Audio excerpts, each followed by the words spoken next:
بسم الله الحمد لله والصلاة والسلام على رسول الله وعلى آله وصحبه ومن والاه.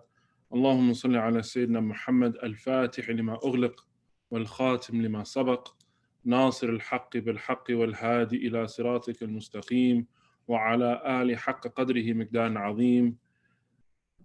MashaAllah, it's a true honor and privilege to be with you all this evening. One, just to be with brothers and sisters in community and suhbah, but more specifically due to the request of Shaykh Abdul Rahman and the diligent backwork of Tawqir Bhai. And so I want to ask Allah subhanahu wa ta'ala to bless you all in your community, but more specifically Shaykh Abdul Rahman and Tawqir Bhai, who really went out and asked me to do this. I'm incredibly humbled and honored to be here with you all tonight. Inshallah ta'ala, as we begin, we're going to be speaking about relationships in Islam. Relationships in Islam are something that, though we are in a time of quarantine and spiritual isolation, is something that's still very important to us as Muslims, something that in reality we can never go, it's never not important enough. It's something that is a part of our dealings as Muslims and as, right on time. It's a part of our daily lives. And so, inshallah, we're going to begin with just an outline of what it is we're actually talking about. And so, the first thing that we're going to be talking about, inshallah, tonight is our intention. What is the intention behind engaging in any type of relationship? What is it that we are supposed to be focusing on? And then from there, what is the golden rule? What is something that if I have nothing else, I have this that inshallah will be part of my guiding light throughout any interaction that I have. Then we're going to go over, inshallah, the scope of our entire discussion. What specific people are we talking about with regard to relationships? And then how does that affect others or not? We will be going over interactions and different types of interactions. So with regard to our gaze, how we look at people and what goes on with our eyes, conversations, speaking to people, and then physical interactions and those things. These are the three main categories of actual interactions. And here, inshallah, we're going to be going over some fiqh. Most of you, I'm sure, have probably heard of this before or have gone over it, inshallah, but it'll be a nice reminder for all of us, bi'idhnillah. Then we're going to go over the marriage process, inshallah. What does that process happen? How does that actually work? Some advice around courting and the dating process before actually getting married. And finally, what happens after marriage and what are some advice that we can have, inshallah. And the reason why the background picture, if you will, for tonight is the stethoscope, that's because really what's important is to not only get a pulse, but we need to know what our intentions are. And for us as Muslims, the intention is absolutely in our heart. As the Prophet Muhammad sallallahu alaihi wasallam said, "Innamal a'malu binniyat." Indeed, actions are by intentions. And so not only with regard to relationships in general, but even with our gathering tonight, we ask Allah subhanahu wa ta'ala to make it sincere. We ask Allah subhanahu wa ta'ala to give us the knowledge of that what we don't know and make that which we know something that we act upon. And then speaking about relationships specifically, what are our intentions behind it? What are we trying to do? What is our goal, or what are we trying to get out of these relationships, inshallah? And so once we understand that we have to absolutely know our intentions, then we need to focus on what is the absolute golden rule. There's something that we can always have with regard to our relationships that can be our guiding light throughout any fiqhi, jurisprudent, or spiritual relationship and spiritual feeling inside. And that is, as Allah subhanahu wa ta'ala said in the Quran, وَلَا تَقْرَبُوا الزِّنَا إِنَّهُ كَانَ فَاحِشَةً وَسَاءَ سَبِيلًا. Do not come anywhere near adultery. It is an outrage and an evil path. And from this, our scholars have deduced that anything that leads us close to zina, then for us as Muslims becomes prohibited, and it becomes something that also we have to stay away from. And so anything involving personal temptation or desire, we have to remove ourselves from that situation right off the bat. This, inshallah, will be our guiding light throughout the entire conversation, inshallah, bi'idhnillahi ta'ala. And this will be something that if we ever are found ourselves in a situation that we're unclear of, or we're not too sure how it's going to work, just remember, anything that involves personal temptation, that revolves desire, our carnal desires, then we just remove ourselves from it. Now, after speaking about our intentions, we doing this for the sake of Allah subhanahu wa ta'ala, and that's what's most important. And then engaging our intentions, we know that if our desires are involved, then we need to remove ourselves from it. Then we need to move on to what is actually the scope of our discussion for this evening. What type of relationships are we talking about? Because we have relationships that are platonic, these are our family, that we refer to them in our tradition as maharam or mahram. These people are parents, our grandparents, our children, our siblings, maternal and paternal aunts and uncles. And then also the exception to the rule here would be our siblings from rida'a, from nursing. But the scope of our discussion today is everyone else. Those people who are not our blood relatives, those people who are not maharam. So our cousins, those are the children of our aunts and uncles are not mahram to us. Our friends, our co-workers, fellow students, teachers, supervisors, whatever it may be, anyone who is not of this first category right here, they are not considered mahram. So what does that mean? Then women who wear the hijab, the head covering, then they have to cover in front of all of these people. These people, they do not have to, but those who are not mahram in this category, the scope of our discussion for tonight are people whom are permissible for us to marry, are permissible. We're not talking about cultural realities. Fiqh, generally speaking, in Islam, focuses on actions. It doesn't focus on identities. It doesn't focus on cultural, though it takes into consideration, it doesn't focus on cultural realities. It focuses on actions. And so these people, the actions require that women who wear hijab have to wear hijab. These people are permissible to marry. These people are those whom we have to pay attention to the cardinal rule and making sure that we have no desires or temptations with regard to those people. Now, there are three main types of interactions, as we mentioned in the introduction. First, we have gaze, looking. What can we and can we not look at? We're not judging anyone here, myself included. We're just simply talking about, from a jurisprudent, a fiqhi perspective, what we can and cannot look at. Then conversations. We're human beings. As our books of fiqh and usul al-fiqh talk about, we are hayawanun natiq. We are articulate, speaking beings. And so what and whom can we have conversation with? And what are the limits of that conversation? And lastly, physical interaction. What is the scope of our physical interaction? Can we have physical interaction with some? Can we not? How does that work? And so I have these slides here, inshallah, to make and facilitate the ease, inshallah. So there's actual physical, a visual cue as to what I'm talking about. But if there's any questions, whenever we get back to this main slide, in between different categories, I'll try to open it up for questions, inshallah, unless the moderator, Tokir Bhai or Brother Ihsan, tells us that we're just going to push through, inshallah. So the first category, gaze. What is it that we can and cannot look at? With regards to our gaze, there are two main categories. If we have desire involved, what we talked about is our cardinal rule, and if we do not have desire involved. And so if we have desires involved, just we said it from the beginning, it automatically becomes impermissible. It's automatically haram. We cannot look at anyone, whether they be mahram or otherwise.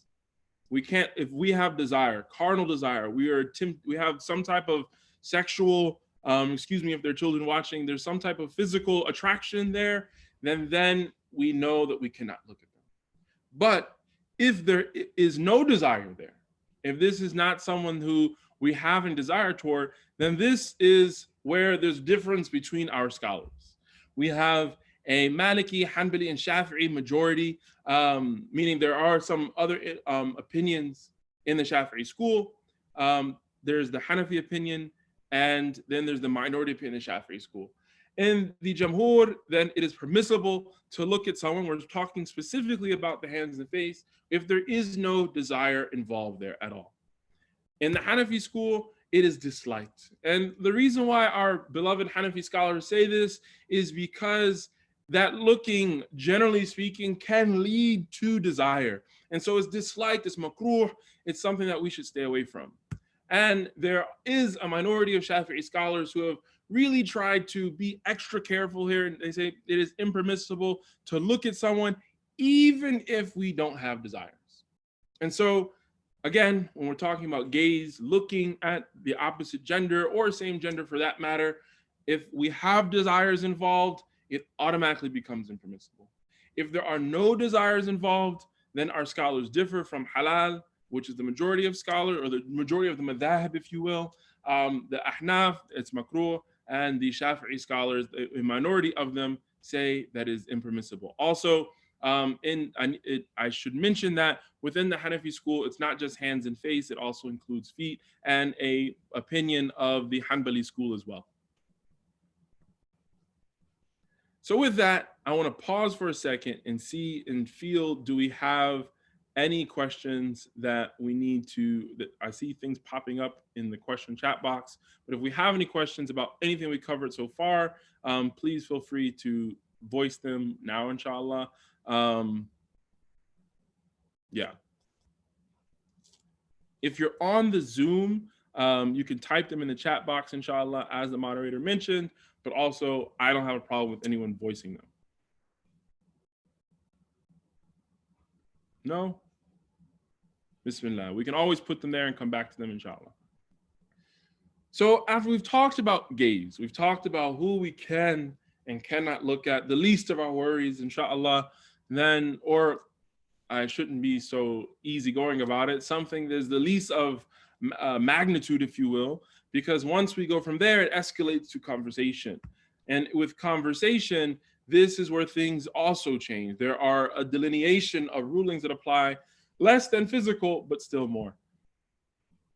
Excuse me. So with conversation, just like the other, we have, but slightly different if it's purposeful or not purposeful.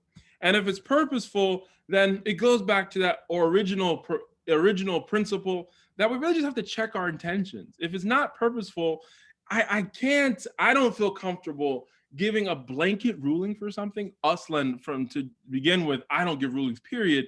But when consulting some of my teachers and colleagues, it's really a gray area, and it goes back to our intentions. I lean personally to feeling like it's something we should avoid in the very least, because if it's not purposeful, it's very, very easy to get in there, for shaitan to creep in and for desires to become involved.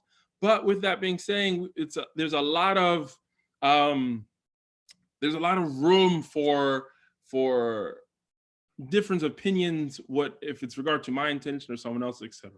But if it's purposeful, the general rule is that is permissible. And Allah subhanahu wa ta'ala said in the Quran, speaking about the wives of the Prophet ﷺ, wives of the Prophet, you are not like other women, but if you are truly mindful of Allah, do not speak too softly. In the case the sick heart of you, do not speak too softly in case the sick at heart should lust after you, but speak in an appropriate manner. Now, our scholars have deduced from this verse that this is talking about the wives of the Prophet Muhammad ﷺ and speaking in a soft tone that potentially could be attractive. And so the reason why our scholars deduce from this than other women, this is talking about what other people can come from. And so we have to ask ourselves, what about those who are not from the wives of the Prophet Muhammad ﷺ? Would this fall under that as well? And that can be a whole conversation that we get from there. And so, again, the general two rules are, if it's purposeful, then we need to go back to our intention and really feel what's going on there. Why are we having this conversation? And checking our intention as to what is fueling the purpose and engaging. And then if it is purposeful, generally speaking, that means we're doing things for a reason that is permissible. Wallahu a'lam. There was a question here, why are cousins considered non-mahrams? Is there any wisdom in that? The reason behind that is because it's permissible for us to marry them. And in our modern context, while that may seem very strange, in a modern Western context, a very American and Western context, in other cultures, it's very, very normal to marry cousins, even first cousins. And it's still practiced here in some cultures here in the States as well. And so, because of that reality, that's why they are not mahram. That's why we have women who wear the face veil. They have to, I mean, excuse me, that they cover their heads. They have to cover their heads, and is not permissible for us to be in isolation with them, etc., etc. Wallahu a'lam.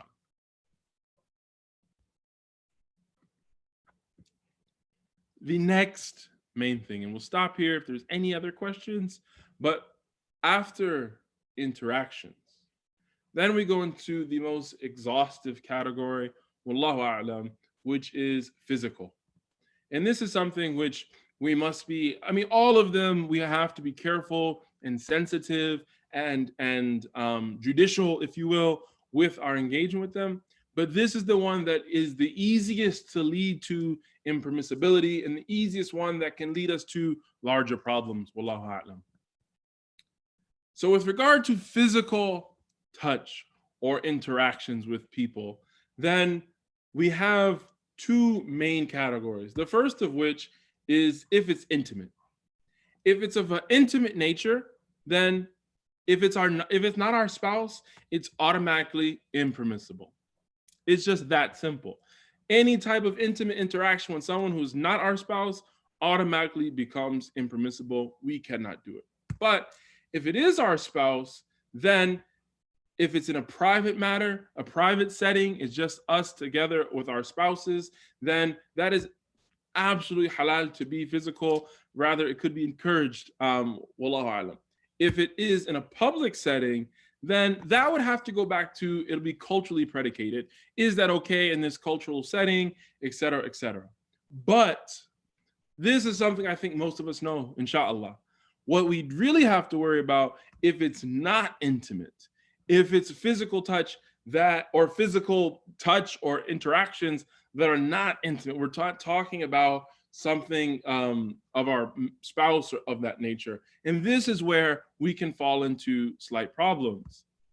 And so there are three general categories. If it's two young people together, two elders, or one elder and one youth. Now, two youth is haram. If it's two youth, we should not be touching someone of the opposite gender or same gender if there's any desire there involved. Two people that are youth. Elders here is talking about people whom, generally speaking, there's no fitna, is what the scholar generally refer to it as. And so that is generally haram. There is a newer tradition or newer opinion that I would be remiss to not mention, that is, it is permissible specifically only for shaking hands if there's no fear of fitna, there's no desires involved. And there are some modern scholars who have said that, being based on the the differentiating factor being fitna or desire being involved. If there is any desire, going back to our cardinal rule, then it's absolutely impermissible. We absolutely must be careful. If it's two elders who there's no fear of fitna, there's no fear of any carnal desires being involved there, then inshallah, there's absolutely no problem, which I'm sure in our cultural backgrounds, this is commonly seen, two elders hugging or etc. And the same thing goes for if there's one elder and one younger, out of respect, etc., etc. And so this generally, brothers and sisters, are things that with regard to physical touch, we really have to be careful of. But I think inshallah, most of us know it. I'm going to transition now, and I just really wanted to talk about that on a surface level because I think just it's only responsible to talk about that. Are there any questions about this specifically before we transition into the marriage process? I know I've gone sort of fast, but I really just wanted to get through fiqh. What age is considered youth? Does the touch rule apply to kids below 12? Post-puberty, inshallah, generally speaking, or someone who there is a fear of fitna. is the general rule. Puberty is the rule, or there is a fitna there where sometimes people have desires that are younger than 12 or pre-pubescent. But if there's, yeah, but puberty is generally that rule. Before that, then it's okay. But even with that, some of our scholars have advised against being too comfortable with, etc., because of the fact and trying to be safe and the potentiality to fall into anything. Wallahu a'lam.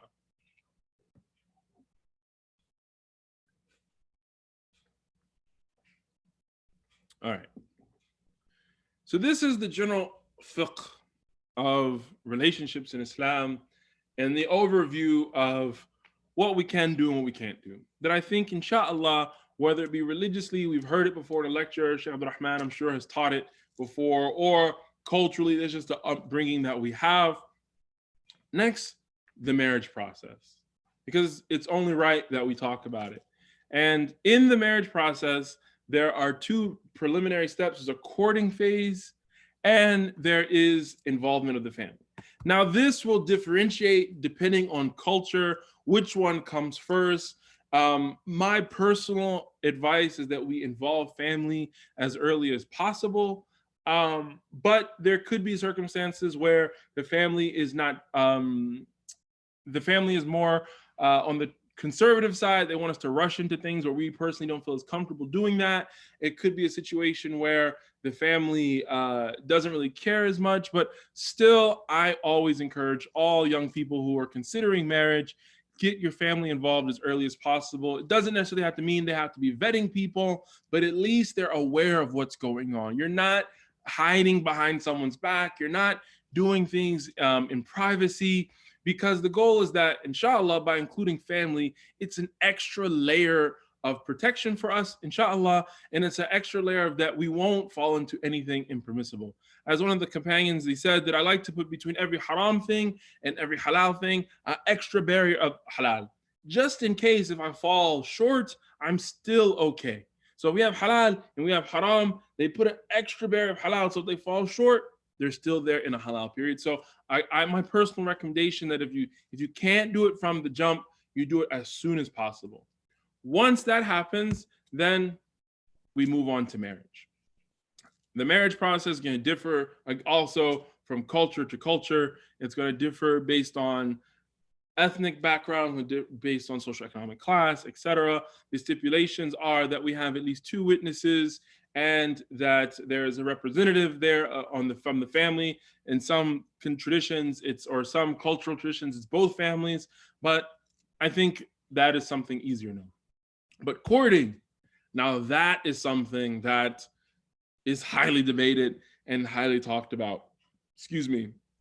But putting aside what the do's and don'ts of courting, and we can sort of get into that in the Q&A if that's what is requested or required. Here, I would like to talk about what are some my personal suggestions that people who are going to be, inshallah, trying to get married, or families that are going to be assisting their children and family members in that, things that we should be mindful of, things that we should be consider with regard to marriage. So the first and foremost is that we get to know ourselves.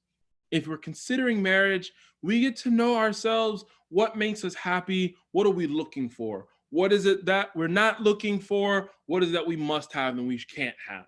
Because by knowing ourselves, then we can know what's going to help us be better people. As Imam Ali said, which sometimes attributes to the Prophet Muhammad sallallahu "Man arafa nafsu, arafa rabbuh." Whoever knows themselves knows God, and whoever knows God knows themselves.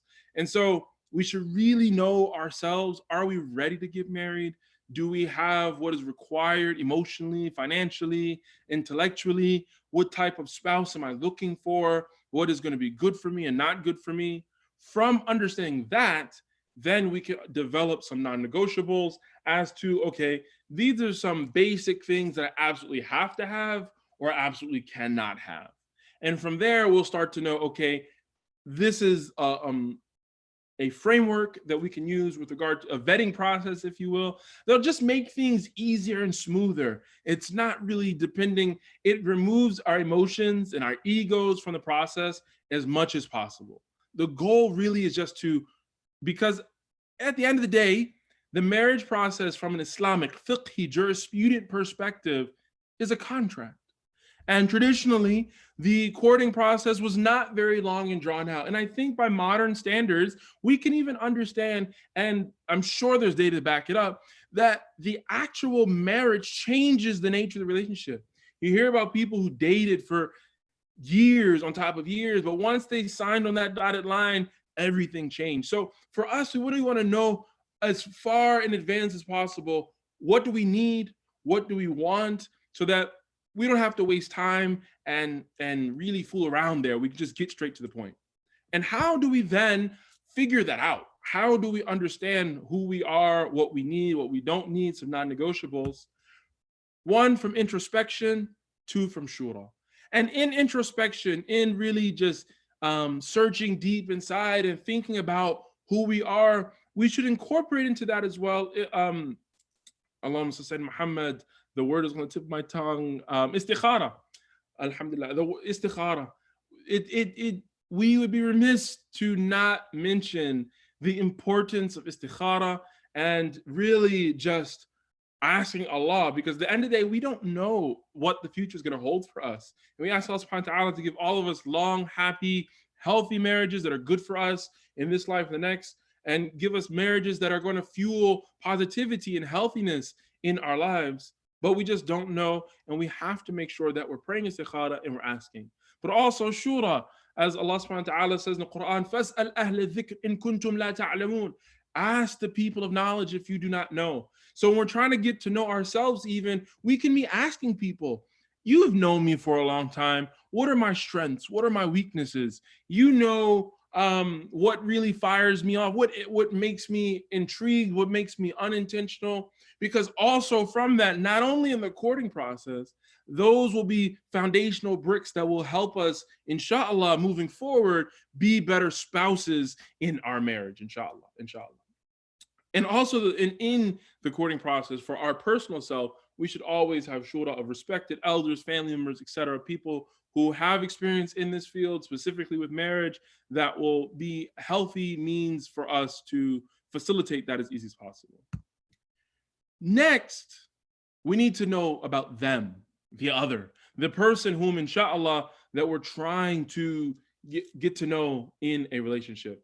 The Prophet Muhammad ﷺ, he told us that we marry for one of four reasons: for religion, for family, for religion, for family, whether it's family honor or reputation, whether it be financial reasons, or for family, religion, family, money, or khuluq, or character.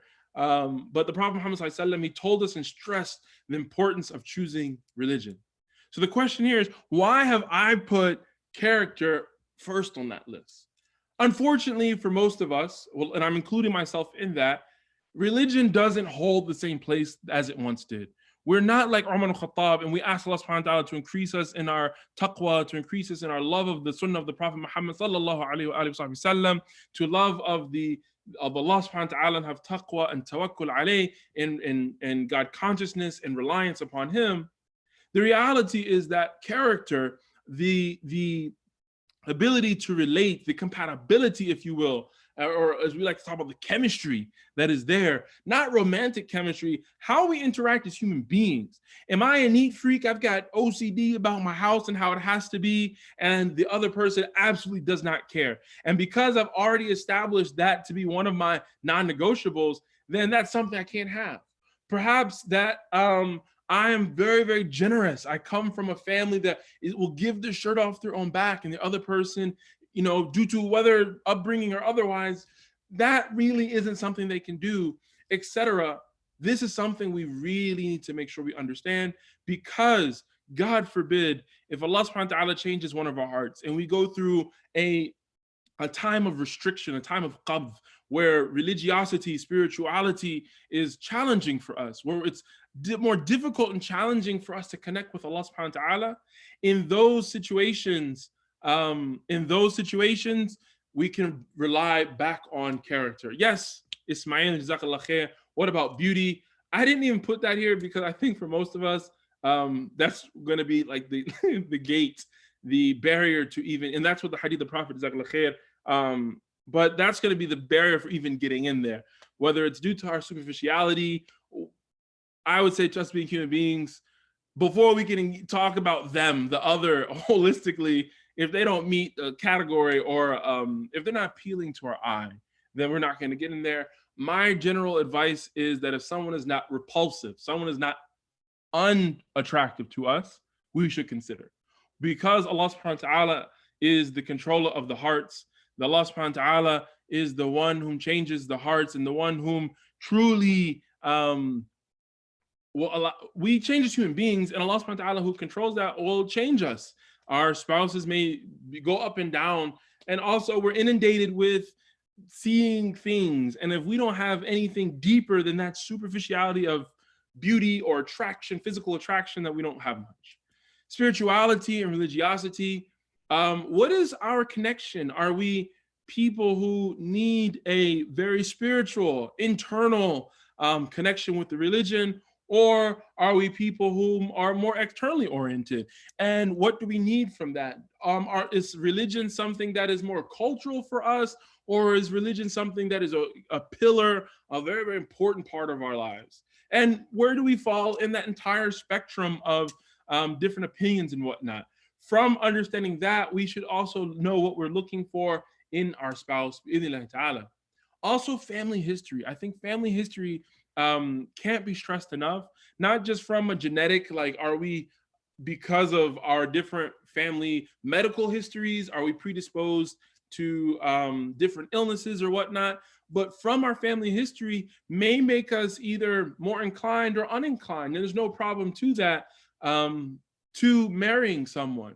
So an example of that may be that I know a brother, may Allah bless him, and they've got, mashallah, a lot of children, far more than I even have, who was looking for a spouse who didn't have a family, because he knew he was going to be living overseas. He knew that he was very, very jealous, and he didn't want to be competing with a family and whatnot. And so, subhanAllah, he married a sister who only had her mother. The mother moved in with them, and that was what he was looking for. That family history was an integral part of his marriage process, whereas the opposite could apply. Maybe we're looking for someone who has a large family, but even in that large family, we get into the next point of cultural upbringing. I've seen couples in marriage counseling whom both of them had really big families, but one is from a higher social economic class and one is not. So one's doors are open all the time, cousins and aunties and uncles staying over, while the other is not really outside of that nucleus they have. And so maybe also cultural upbringing, as far as how important is culture to me. While my parents may want me to hold on to certain values, to me it may not be as valuable, but the person I'm trying to marry may want to put that there. Depending on where that falls for each and every one of us, then we can sort of articulate that in a marriage process, and also as far as what we're looking for. Lastly, finances. Do we have the ability to get married financially? Do we have the ability to support one another? Have we talked about those things? Whether if we're students, we're going to rely on others, or otherwise, just getting that out there. Finances are one of the biggest challenges, especially early on in marriages. And so really just articulating that from the beginning. How do we understand that though? How do we get to know that about someone else? Because now we're talking about a courting situation, and in a traditional situation, it's again, not very drawn out or super extensive, but more specifically is not involving like very intimate or not living together relationships. And so with that, time is going to tell everything. Time is going to let us help us to understand. It's going to unveil.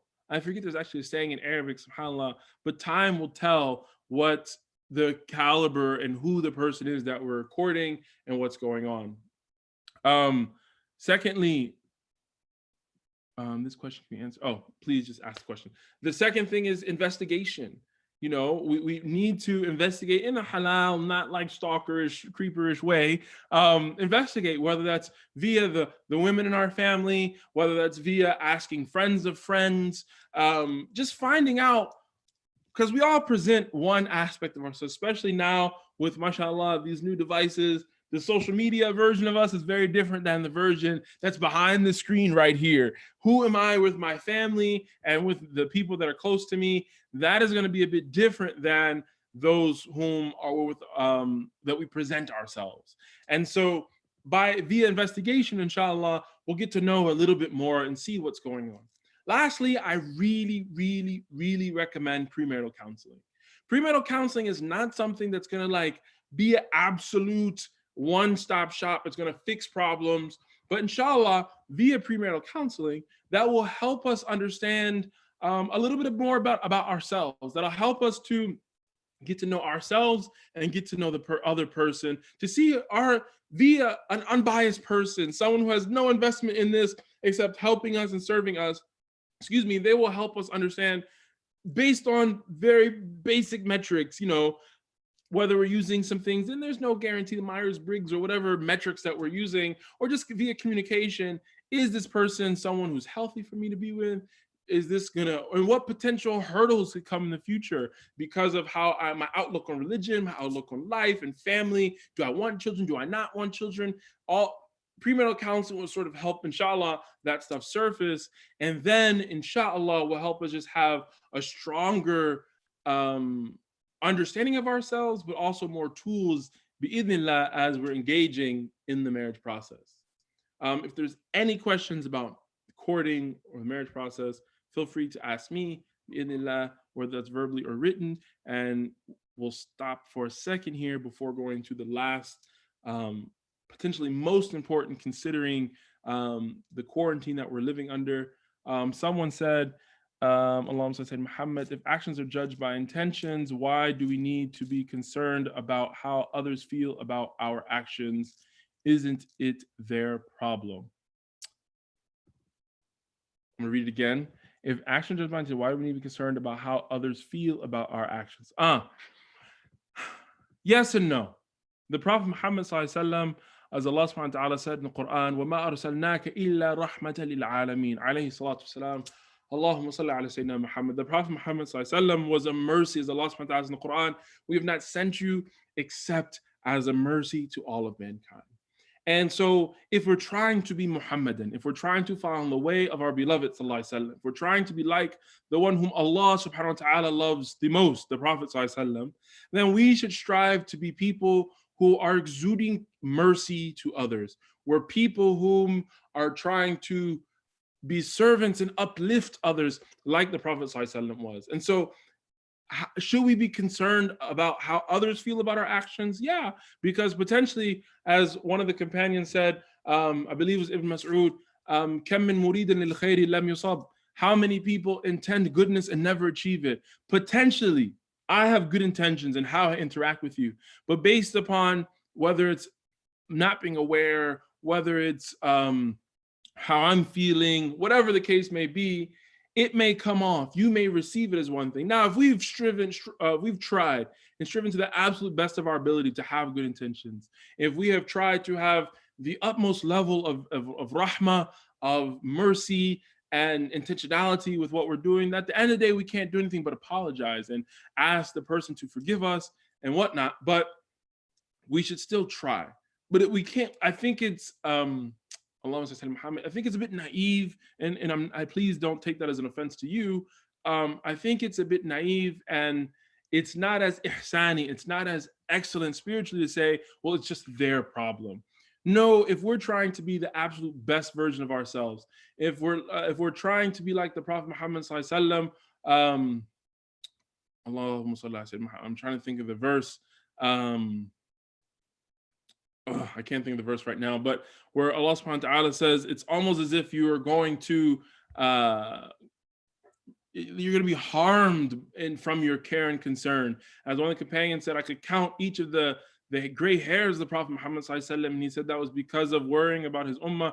These are the type of things in which we should be concerned about, how we're being received and what we're doing, not necessarily even for them, so that Allah subhanahu wa ta'ala, when Allah subhanahu wa ta'ala is holding us accountable and will be pleased with us first, because we're dealing with someone of his creation, someone whom Allah subhanahu wa ta'ala created in a way that is ihsani and spiritually excellent, but also He will be pleased with us knowing that we have exhausted our means in being the absolute best person. And ihsan, spiritual excellence, is something that there is no um, there is no horizon to it. There is no shore to that ocean. It's something that even if we think we've reached a level, we can keep going. It's really something that is a lifelong journey in refining ourselves. So when we're talking about dealing with others, we're talking about the issue that we're talking about tonight with regard to relationships in Islam. And this is, subhanAllah, jazakallah khair for the question. This is so important for the next slide that we're going to talk about after marriage. We really have to be sensitive to what we're doing, what we're saying, and most importantly, what we're feeling. What are our intentions there, and what we're doing is impacting others. And if we're really sincere, if we're really trying to make Allah subhanahu wa ta'ala pleased with us, and we're trying to be like our beloved sallallahu alayhi wa sallam, then this will be of the most important priority. Wallahu a'lam. Okay, I don't see any more questions. We can ask them later at the end, inshallah. So if we've talked about interactions generally, we talked about from a fiqh perspective of who we can look at, who we can talk to, or what we can't do with regard to conversations. And then we talked about physical touch and what we can and cannot do there. We talked about the marriage process and the courting, premarital.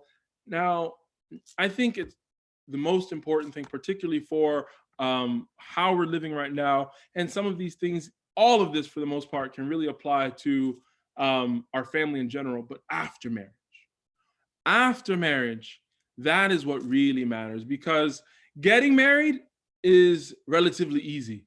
That's the easy part in comparison to what actually is staying married. Because staying married, marriage in of itself should be a verb.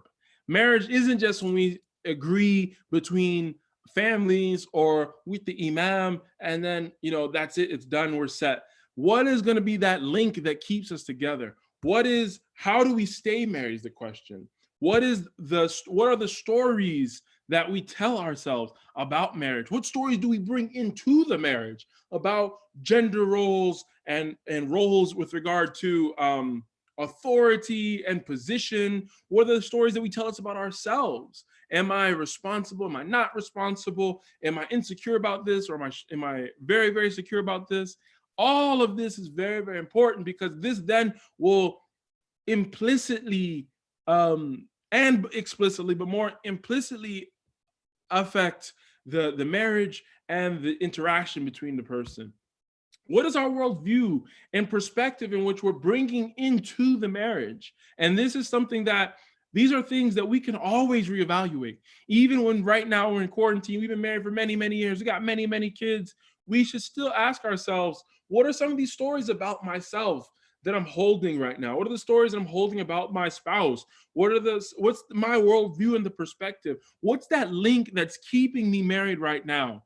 Is it simply because I agreed to get married, so I'm stuck with this person, I'm gonna have to figure it out? Or is it something that's gonna enrich my life, make me closer to Allah subhanahu wa ta'ala? Is it something that I'm trying to not only make me closer, but I wanna develop something that is beautiful, that both of us together as a family can present to Allah subhanahu wa ta'ala and say, we did this for the sake of Allah? Do we want our relationships to be something like the Prophet ﷺ said will be the day of judgment, two people who will be under Allah subhanahu wa ta'ala's shade because we came together and we separated before Allah's pleasure alone? This isn't restricted to brothers and sisters in Islam or people from the Ummah or humanity. What if we could do that with our spouses? If the entire relationship was predicated on how in which the worldview, the perspective that we have together, and then is the relationship healthy? And are these stories that we're telling ourselves, are they healthy in and of itself? Because if they're not, then we need to reevaluate. And that's something that is incredibly important, because is that story shared amongst us? Maybe one party has a certain worldview, a certain perspective there that's keeping them alive that's different than the other. And if that's the case, and we're motivated by two different things, then One thing is going to motivate one person just as the other. Very similarly to the common thing of love languages. Someone's a giver, where someone's acts of service. Someone is intimate time together or touching, while the other is gift giving. No, regardless of where we're on that, what is keeping us together? Someone it's because family or cultural baggage or heritage. That link is going to be different than the link of someone who got married for the sake of Allah subhanahu wa ta'ala. And so if we are now starting to reevaluate something I think we can leave today, inshallah, very, very simple, 3 points that if we, a story, a narrative that if we tell ourselves about our partners, our spouses in marriage, but also with our family in any relationship, I think, inshallah, will only enrich it more. And then we'll also recenter it around Allah subhanahu wa ta'ala. So first, we can look at our spouses as if they are saints. Because my wife deals with me alone, I know she has to be a saint. But like, what is, our spouses are people who are striving to make Allah subhanahu wa ta'ala happy. And we know the sins and what we have in our scales, and we know we bring into this marriage. So if we look at our partner, our spouse, as someone whom Allah subhanahu wa ta'ala is pleased with, inshallah, and again, just disclaimer, we're talking about healthy, generally healthy relationships. We're not talking about abusive or traumatic relationships here. But if we're looking at them as someone who is a wali of Allah, and we know all of us, inshallah, are awliya of Allah subhanahu wa ta'ala, we're all blessed to be of the ummah of the Prophet Muhammad sallallahu alaihi wasallam, and that in of itself makes us have some nisbah, some point of wilaya, of saintliness, if you will. But starting from there, because if my spouse is a saint, then how she interacts with me is going to be very, very, or how I read what she responds to or does is going to be different if she's just here for the money, or she's just here because she has nothing else, or whatever stories we tell ourselves because she was obliged because of cultural things. No. My spouse is here because she is a saint. Therefore, what she's doing is not inherently bad. Again, we're talking about what we tell ourselves and how we process these things. The reality on the ground, that doesn't mean that we that we overlook abuse or trauma. That doesn't mean but how we think about it, because narratives are incredibly strong things that then affect in how we interact with things. So first, that our spouses are saints. We might be laughing right now, but wallahi, I promise you, if you start to try this, it will start to change how you look at your spouse and how you start to interact with your spouse. And again, this is even family members, children. These are little walis of Allah subhanahu wa ta'ala. They're the only corruption they have on this earth is because what we have done to them. A lot of it, they are predisposed because of nature and how Allah subhanahu wa ta'ala decreed them to, one, have hidayah, guided and be upon the fitrah, and two, they have who they are based on their genetic makeup, et cetera, whether it's their emotional or not, whether they're introverted, extroverted, et cetera, but they haven't sinned. Any sins or any problems they have now are due to society and environment around us. So if we look at them, particularly prepubescent small children, they are saints. We shouldn't look at them as evil little monsters as we do sometimes in those long days when we're tired. They're just people, they're little walis of Allah subhanahu wa ta'ala. And therefore, through that interaction, we can understand how we can be better. Secondly, they are gifted to us by Allah subhanahu wa ta'ala. We are not deserving of anything. If we were to be absolutely, completely living our lives in a state of ubudiyah, in a state of worship of Allah subhanahu wa ta'ala, we still wouldn't be thanking Allah subhanahu wa ta'ala enough for all the ni'am that for all the blessings that he's given us. And the fact that we have a spouse, that we have a loved one, we have children, this is from our rizq. This is something that Allah subhanahu wa ta'ala has blessed us as part of our sustenance, because there are many people in our community who would love to get married and aren't able to. So it's a gift from Allah subhanahu wa ta'ala. Therefore, we should be grateful for the gift that we have. Therefore, we should take care of this gift, this amana from Allah subhanahu wa ta'ala. If I were to give you a car, if I were to give you my laptop right here, or one of my books, etc., maybe you would take care of it because it's something you need. That's something that is of value to you. What about the gift of the person whom inshallah is going to help us get close to Jannah? It's going to help us earn Allah subhanahu wa ta'ala's love and pleasure. So with that, then it's not something that we can take for granted. It's not something we can just kick to the side. It's not something that we can um, not pay attention to or not prioritize in the priority of things that we have in our lives. So first, we should look at our spouses as someone who is a saintly person, someone who Allah subhanahu wa ta'ala is pleased with or striving to be someone who Allah subhanahu wa ta'ala is pleased with. Two, someone is gifted to us by Allah subhanahu wa ta'ala. And third, but not least, a means of us achieving Allah subhanahu wa ta'ala's love and pleasure, a means of us becoming saints. Because through that last point, no matter what happens, this is a means of me working on myself. This is a means be based on my reaction, based on how I respond to whatever's going on, is a means of me earning Allah subhanahu wa ta'ala's pleasure. So therefore I have to use hikmah, I have to use wisdom, I have to be thoughtful, I have to be intelligent and intentional about what I say. Perhaps my spouse said something that really hit a nerve, hit a sensitive spot for me. Do I lash back out? Do I stay quiet, wait for a better time to talk about it when I have a bit more control with how I'm feeling and how I'm thinking? When things are good, then do I thank Allah subhanahu wa ta'ala because Allah has given me this? And through my shukr, through my gratitude, Allah subhanahu wa ta'ala will be pleased with us. Through our interactions is how we can attain our own state of wilaya with Allah subhanahu wa ta'ala. And through these three, inshallah, brothers and sisters, I promise you, it will change the worldview, the perspective, the lens through which we look at our relationships, bi'idhnillahi ta'ala, and more specifically, right now we're in quarantine.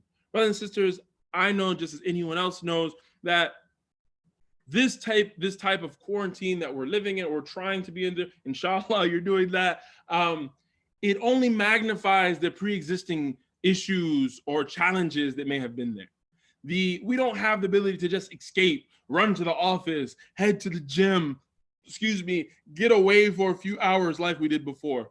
Perhaps, like many of us, we spent time working and we're not as used to being around our children. Perhaps there are some sensitivities or certain things that our spouses do that bother us that we can just ignore because I'm going to interact with other people. But now, because we're in the same house together, stuck here for the last 2 weeks, things are boiling over now. They're growing up. They're boiling over and raising now. But if we challenge that worldview, I'm going to take a step back. This is an opportunity for me to bond with my children like I've never had before. There's an opportunity for me to be a better husband, to be a better wife, to be a better son or daughter. Now maybe I'm the child with elder parents and it's time for me to step up in ways I haven't been able to before. Then this is when I do it. Because I'm going to look at those people as a means for me to earn Allah subhanahu wa ta'ala's pleasure. I'm going to look at this as a means of being a gift from Allah subhanahu wa ta'ala. Because even from changing the worldview of this quarantine, inshallah, it'll change how we interact. And please forgive me for being long-winded. There are a couple dua requests from brother Hussein Siam. Forgive me if I'm not pronouncing that correctly. His family asked that we make dua for him, as well as Imam Abdul Farouk from Masjid Alhamdulillah. We ask Allah subhanahu wa ta'ala to heal them, to make them stronger and bring them closer to Allah subhanahu wa ta'ala than they were going into it. We ask Allah subhanahu wa ta'ala to make this challenge and this struggle for them something that is expedient and easy and in a state of wellness, and that it's a means for them to go closer to Allah subhanahu wa ta'ala. We ask Allah subhanahu wa ta'ala in this time of quarantine to protect each and every one of us. We ask Allah subhanahu wa ta'ala to protect us physically, protect us financially, economically, protect us spiritually and emotionally. Ya Allah, we ask you because you are the controller of all things. Ya Allah, you are the one who makes the sun rise from the east and set in the west. You make the clouds come and go. You make the night come and the day come. You have given us the ability to sit and be in conversation in spite of us being in quarantine. Ya Allah, you are the controller of all things. Protect us and allow for this temporarily challenging time be a means of us to go closer to Ya Allah.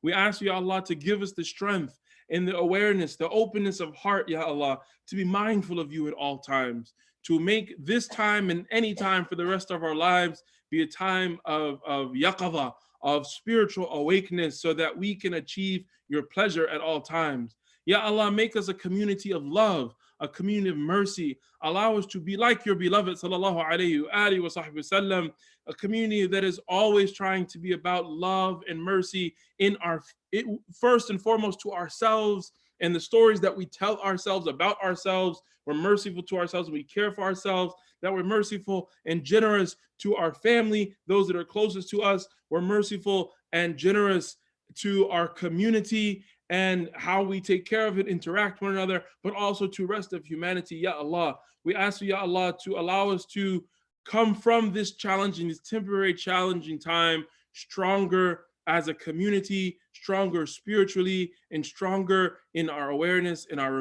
mindfulness of Allah subhanahu wa ta'ala. We ask you, Ya Allah, to have mercy on our teachers. Ya Allah, anything that we have heard this evening, anything that is correct is from you and you alone. Anything that I said that is a mistake is from myself. Ya Allah, please forgive me of my shortcomings. Have mercy on our teachers, Sheikh Abdul Rahman, all of our Imam, Sheikh Yasir, all of our teachers, whether they be local or otherwise. Elevate their rank, protect them, and keep them with us, Ya Allah. It is only through our connection with our teachers and our scholars that we have anything, Ya Allah. It is through our connection to our teachers that we have a connection back to our beloved Sallallahu Alaihi Wasallam. Protect them because they are the pillars that are taking care of this ummah in the seen realm and the unseen realm. Elevate their rank, allow us to benefit from them in the seen realm and the unseen realm, and allow us to be with them in this life, and most importantly, under your shade on the day of judgment. Ya Allah, Ya Kareem, Ya Rahman, Ya Rahim, wa sallallahu ala Sayyidina Muhammad, wa akhir da'wana, and alhamdulillahi Rabbil Alameen. Jazakumullah khair, Imam Malik. That was a beautiful presentation. Allah accept from you and bless your family. Before we close off, I just wanted to remind everybody about our virtual Friday donation box. Alhamdulillah, with the generous donations of the Sharon Quincy community, we average around $5,000 collected monthly, and that approximates to about, $5,000 collected weekly, and that is approximately 50% of our operating expenses. So we kindly request if you can donate and support your masjid at ikni.net/Friday donations. Inshallah, jazakumullah khair. Allah accept from you. Allah bless you, Imam Malik. Inshallah, we look forward to seeing you soon. Assalamu alaikum.